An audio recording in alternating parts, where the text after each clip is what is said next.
like your storyline was going on with her, and when she left, you were a little bit not out of the story, but less implicated in the whole story. I think it's an interesting question. I think Sandra planned to leave the show. I mean, she was very open about the fact that from around about, I think it's about season 8, that she always knew, and she made a plan that 10 years was going to be her limit. So I don't think it really changed. It wasn't like it came as a surprise to Shonda.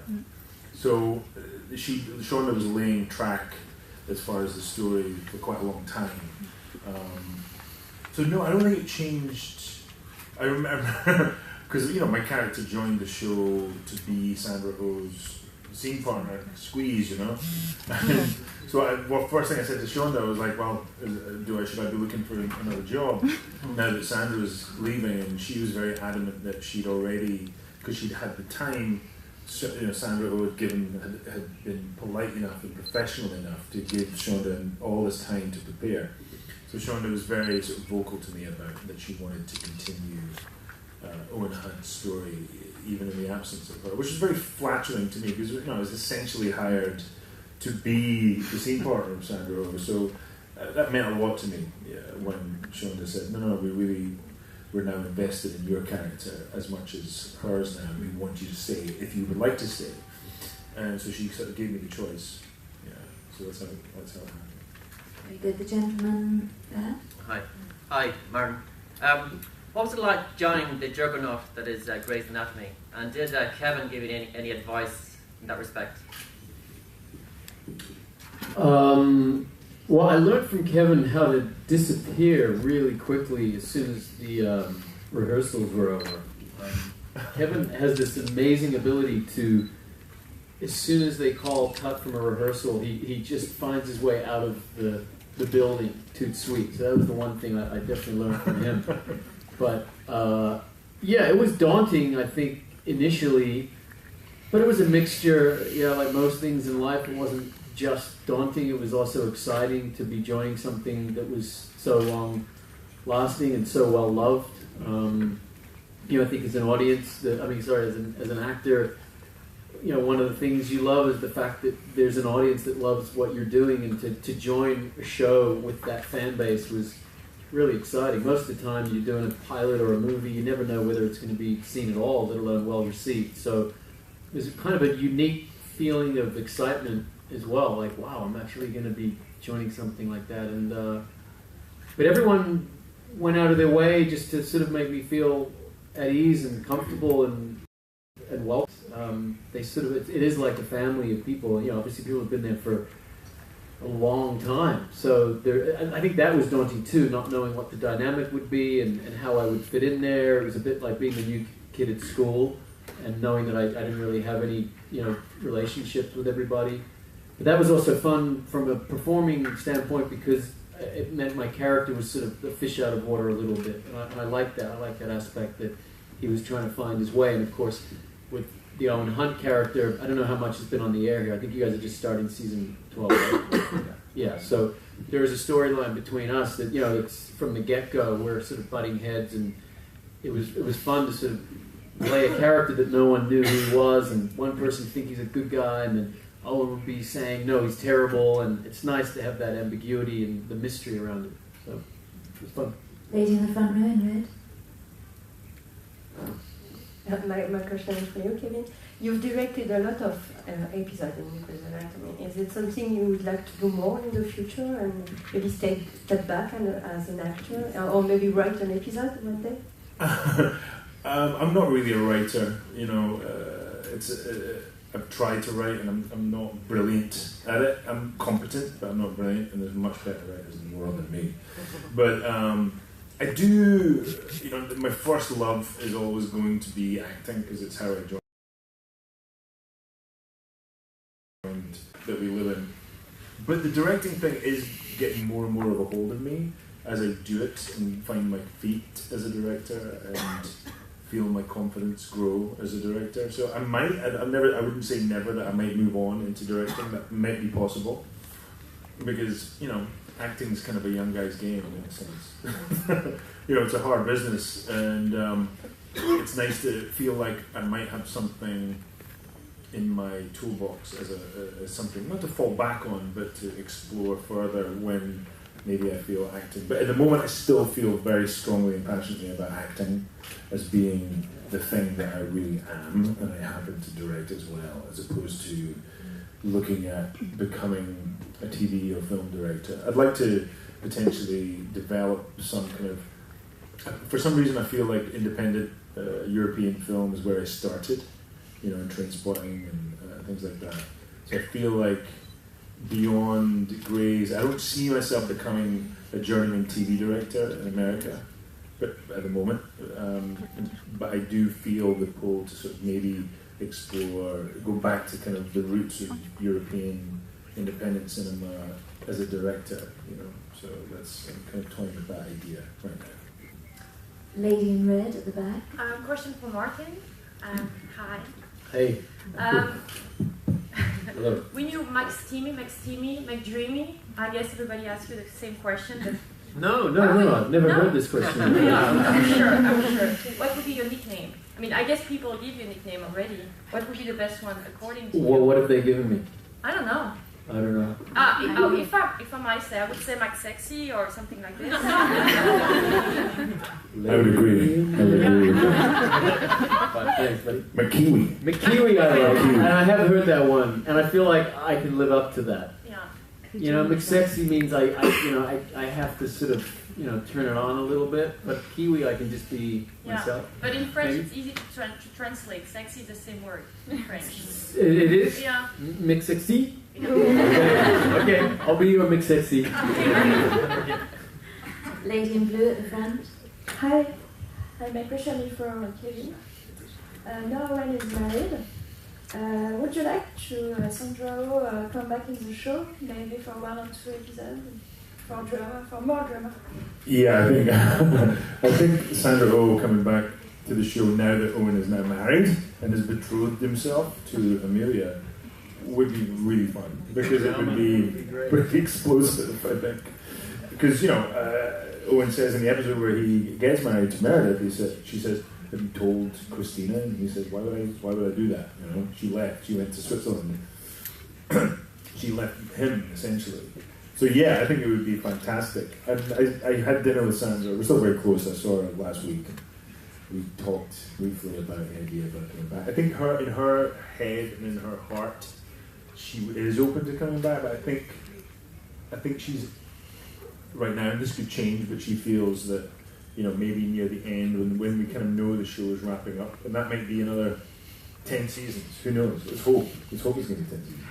So yeah, I think it would be really fun for her to come back, and it would drive Amelia crazy. So yeah. Lady in white, and then the lady in green in the front row. I have a question for you, Kevin. So we have to talk about the love triangle. If you had to choose between Meredith and her sister, who would it be?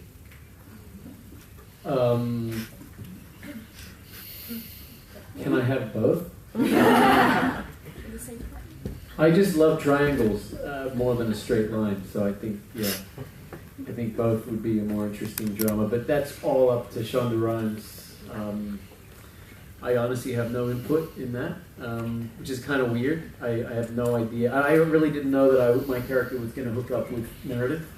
I knew that it was a possibility in the universe of Grey's, obviously, but I really didn't know when or how or even if. Shonda was clear. She said, "Look, it may happen. I may decide not to. I really want to put you in the show and see what sort of dynamic you have with other actors," and that is part of how Shonda writes. She likes to write scenes that are quite benign and then see if there's sparks that fly, and whether it's animosity or romance or whatever, and then she writes to that. It's almost like being in a social experiment.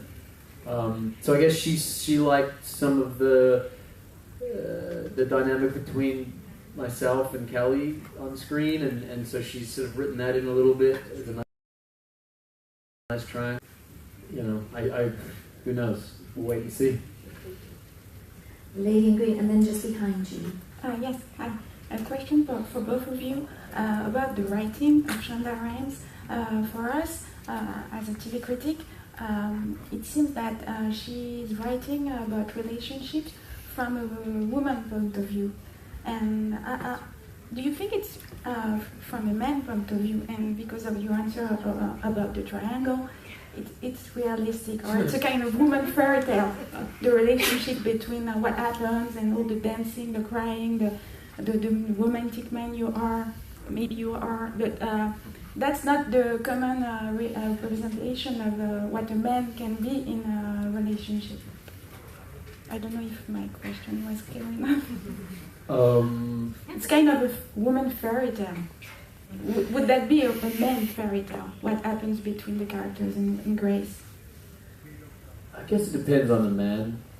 I am a romantic, kind of, I don't think hopelessly so, but I personally love romance. I think a world without romance, it doesn't interest me. I seek it out in literature, I seek it out in music, I seek it out in adventure, in art, and in my relationships, you know.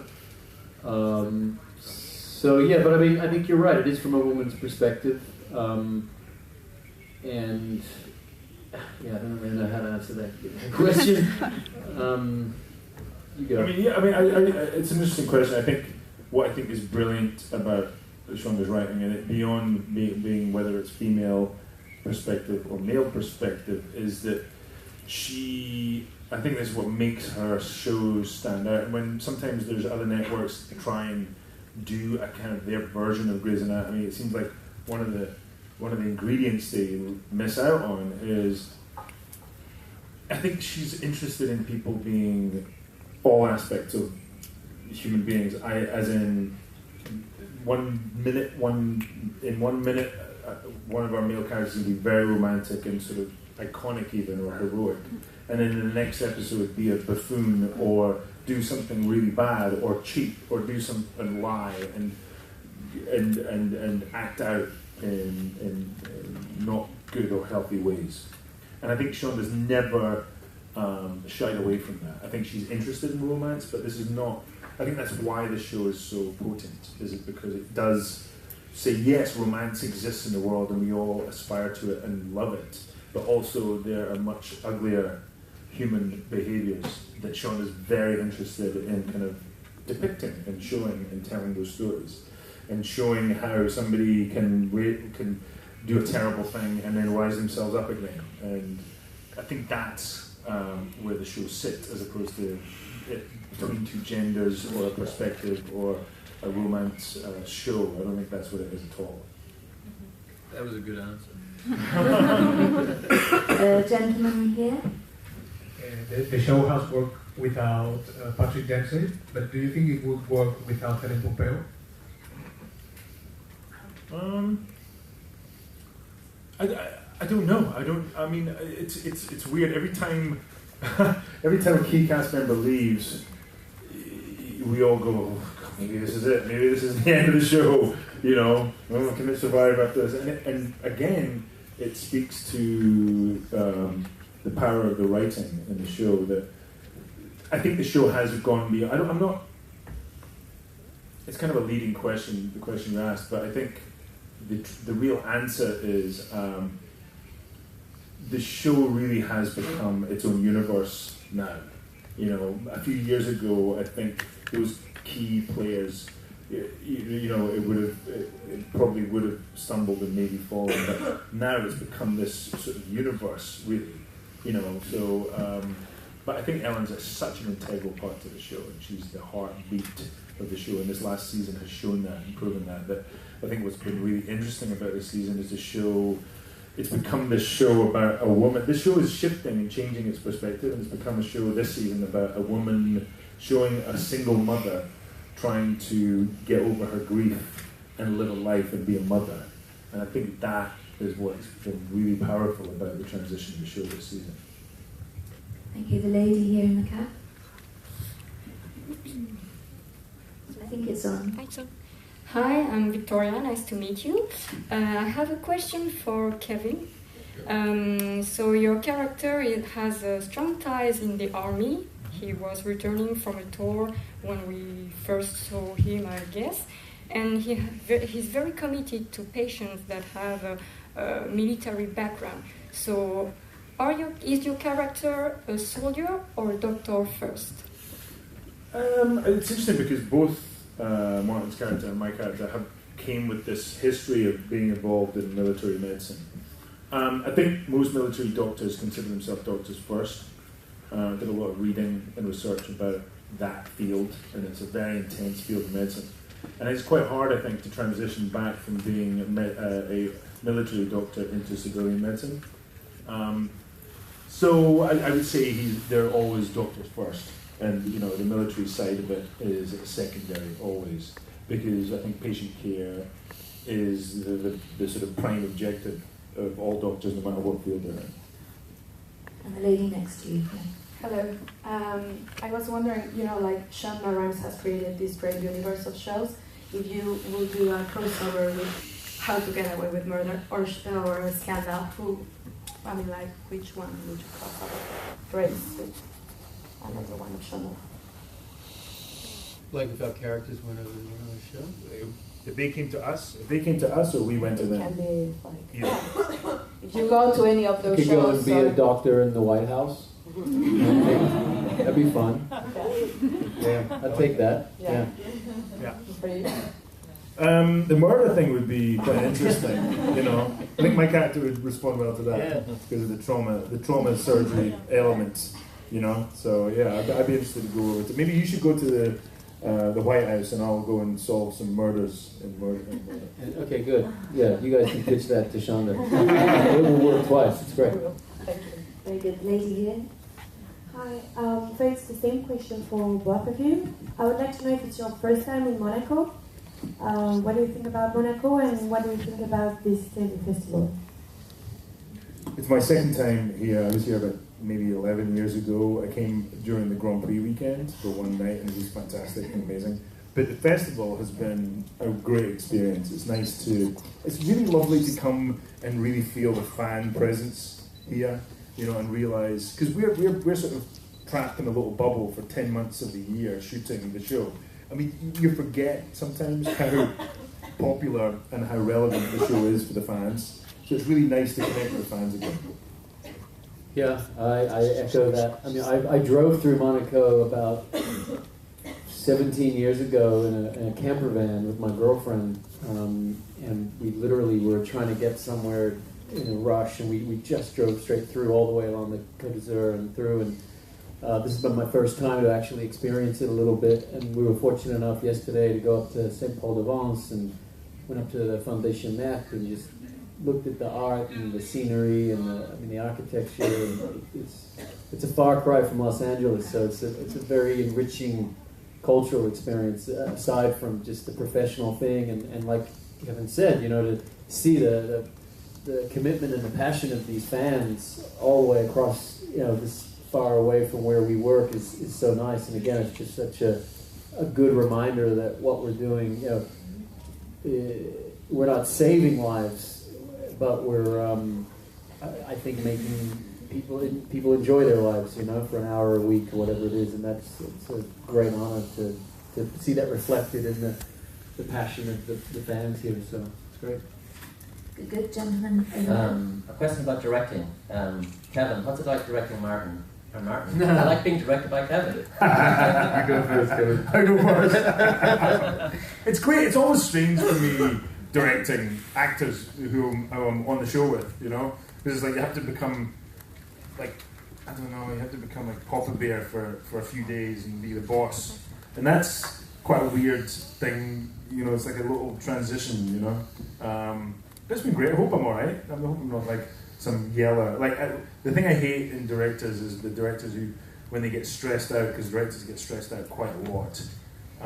The ones that act out by shouting, they kind of start yelling. And so I hope I'm not a yeller. No, you're not a yeller at all. And honestly, he shared with me at dinner the other night that he gets stressed, like really stressed directing, because you do have to pay attention to the schedule and the budget. There's all these other personalities and politics that you're constantly negotiating and massaging egos and making sure it all works creatively. There's so many things going on, and I was shocked to hear that because he doesn't show it at all. In fact, I was really shocked to hear that. He's very calm. His direction is very simple and clear. You seem in control. So I'm acting when I'm I think you're doing both things, acting and directing at the same time. Just a couple more questions. The lady there, yeah. Hi. I would like to know how do you imagine the end of the show, if you imagine it, of course. What was the question? How do you imagine How the would end you of the show? imagine the end of the show? Honestly, I can't imagine the show ending at this point. I mean, the show about 3 seasons ago, we were still doing well. We had our core audience, but in the last couple of years, we've got this new audience, and our ratings are getting better, and the show is becoming stronger. So I can't really picture in my head how Shonda's going to end this show or when that will be. Hopefully I'll be like the old grey-haired Ken Barlow. Ken Barlow. Yeah, exactly, Ken Barlow. Like the guy who's been there forever. I don't know. I don't know how it's going to end. I really don't. I can't see it happening anytime soon. Yeah, I have no ideas myself. I mean, for me, it's so new. I mean, I think I've been there for 9 months or something, to 8 months.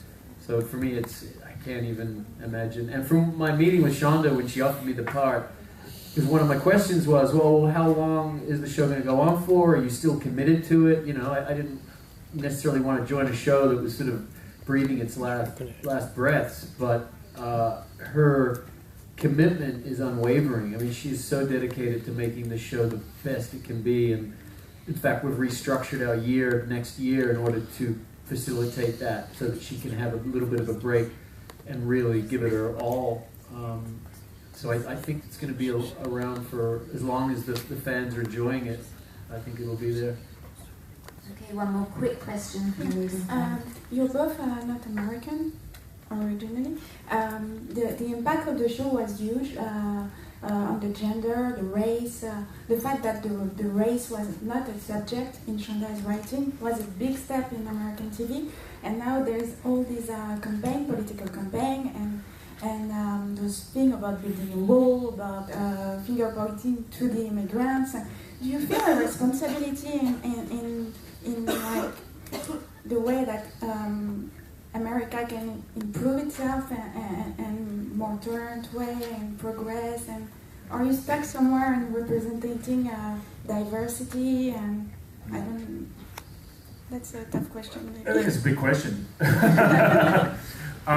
I just became an American citizen last year, so I'm new to the party as far as the country of America goes.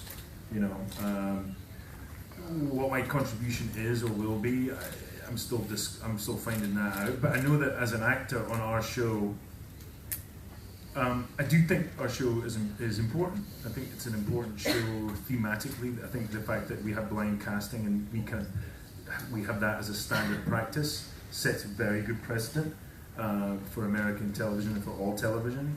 I think television is a really powerful medium, and I think our show is, the world. There's so many horrible things happening in the world right now. Obviously, I don't need to talk about what's just happened, but I think there's something about.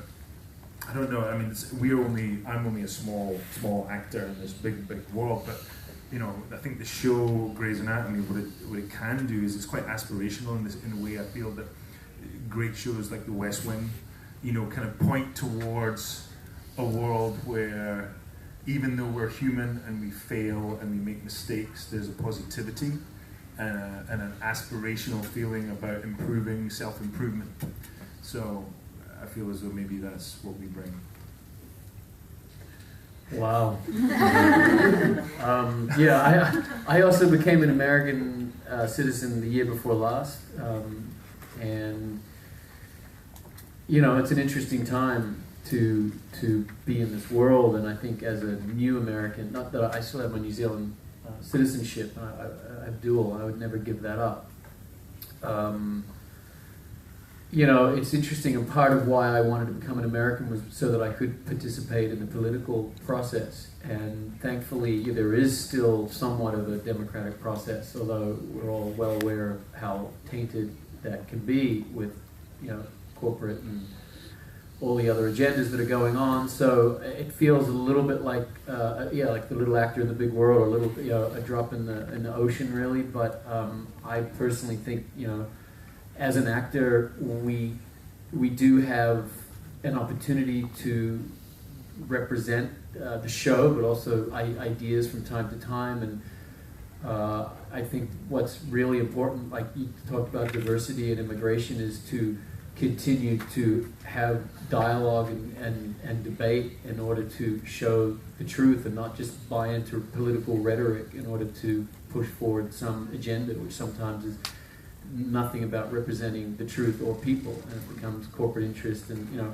all the other special interest groups that are involved. And I think one thing on a very little scale that we do as actors is bring, you know, human stories to the fore. And whether you're black or Asian or white, you know, it doesn't matter. And the show really shows that it's, you know, and I think part of why the show is so successful is because it's very manipulative sometimes with the music, I agree, but it is effective, and it does make you think, and it makes you feel. And I think that's actually a really powerful thing to have out there, and that's why television can be powerful. And I think Shonda's a very smart woman, and I think she's responsible in a lot of the stories that she chooses to tell. So if that goes some way to maybe turning people over to you know, the good side, or retaining them, then that's maybe my little contribution, is just being authentic in what we do. That was a big question. Thank you very much. Thank you for your time. Thank you, Brian. Thank you. Go.